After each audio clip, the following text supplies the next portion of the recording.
দূর থেকে দেখলে মনে হবে এটি আটলান্টিক মহাসাগরের বুকে জেগে থাকা এক টুকরো স্বর্গ, কিন্তু ভুল করে যদি আপনি এই দ্বীপে পা রাখেন তবে মাত্র কয়েক মিনিটের মধ্যে আপনার মৃত্যু নিশ্চিত। হ্যাঁ, আমরা কথা বলছি ব্রাজিলের ইলহা দা কুইমাদা গ্রান্ডে বা বিশ্বখ্যাত সর্পদ্বীপ নিয়ে।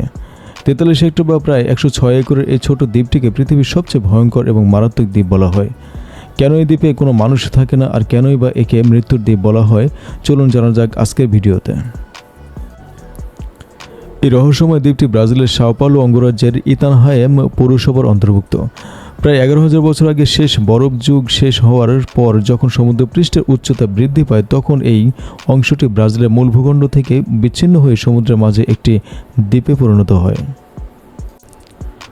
পর্তুগিজ ভাষায় কুইমাদা শব্দটির অর্থ হলো বন আগুন বা ফরেস্ট ফায়ার। অতীতে এই দ্বীপের বনভূমি পুড়িয়ে কলার বাগান তৈরির চেষ্টা করা হয়েছিল, আর সেই বন পোড়ানোর ঘটনা থেকে দ্বীপটির নাম হয় কুইমাদা গ্রান্ডে।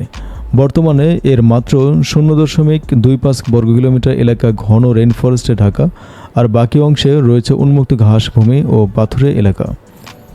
এখানকার আবহাওয়া বেশ নাতিশীতোষ্ণ, যেখানে আগস্টে গড় তাপমাত্রা থাকে 18.38 ডিগ্রি সেলসিয়াস এবং মার্চে তা সর্বোচ্চ 27.28 ডিগ্রি সেলসিয়াসে পৌঁছায়। এই দ্বীপটি বিখ্যাত হওয়ার মূল কারণ হলো গোল্ডেন ল্যান্ডস্লাইড পিট ভাইপার। এই সাপটি পৃথিবীর অন্য কোথাও পাওয়া যায় না, কেবল এই দ্বীপটি এদের একমাত্র প্রাকৃতিক আবাসস্থল। একসময় ধারণা করা হতো দ্বীপে প্রায় 4 লাখের বেশি সাপ রয়েছে, তবে আধুনিক বৈজ্ঞানিক জরিপ অনুযায়ী দ্বীপে বর্তমানে মাত্র 2000 থেকে 4000টি গোল্ডেন ল্যান্ডস্লাইড সাপ বেঁচে আছে, যার বেশিরভাগই থাকে রেইন ফরেস্ট এলাকায়। এছাড়া দ্বীপে জবাদ নামে আরও একটি সম্পূর্ণ নিরীহ ও অভিশপ্ত সাপের প্রজাতিও বাস করে। মূল ভূখণ্ডের সাপের চেয়ে এই গোল্ডেন ল্যান্ডস্লাইডের বিষ প্রায় 3 থেকে 5 গুণ বেশি শক্তিশালী। বিজ্ঞানীদের মতে এদের বিষ এতটাই মারাত্মক যে কামড়ানোর সাথে সাথে মানুষের মাংসপেশি গলতে শুরু করে এবং মুহূর্তের মধ্যে ব্রেন হ্যামারেজ বা অর্গান ফেইলিওরের কারণে মৃত্যু ঘটে। দ্বীপে স্থলচর কোনো স্তন্যপায়ী প্রাণী নেই, তাই এই সাপগুলোর বেঁচে থাকার প্রধান উৎস হলো পাখি। দ্বীপে মোট 41 প্রজাতির পাখি দেখা গেলেও গোল্ডেন ল্যান্ডস্লাইড মূলত মাত্র 2টি প্রজাতির পরিযায়ী পাখি শিকার করে। একটি হলো সাউদার্ন হাউস রেন এবং অন্যটি চিলিয়ান ইলেনিয়া। গাছ থেকে হঠাৎ লাফিয়ে বা গাছে চড়ে এরা পাখিদের শিকার করে। কিন্তু মানুষের ক্ষেত্রে এখানে কি ঘটেছিল? 1909 সালে এখানে জাহাজ চলাচলের সুরক্ষায় একটি বাতিঘর বা লাইট হাউস নির্মাণ করা হয়েছিল। লোকমুখে প্রচলিত আছে 1920 সালের দিকে এই লাইট হাউস রক্ষক তার পরিবার নিয়ে এখানে থাকতেন, কিন্তু এক রাতে হাজার হাজার সাপ বাতিঘরের জানালা ভেঙে ভেতরে ঢুকে পড়ে এবং সাপের কামড়ে পুরো পরিবার মারা যায়। এরপর 1920-এর দশকের বাতিঘরটিকে সম্পূর্ণ স্বয়ংক্রিয়ভাবে বা অটোমেটেড করে দেওয়া হয় এবং দ্বীপের শেষ মানব বাসিন্দারাও সেখান থেকে চলে যান।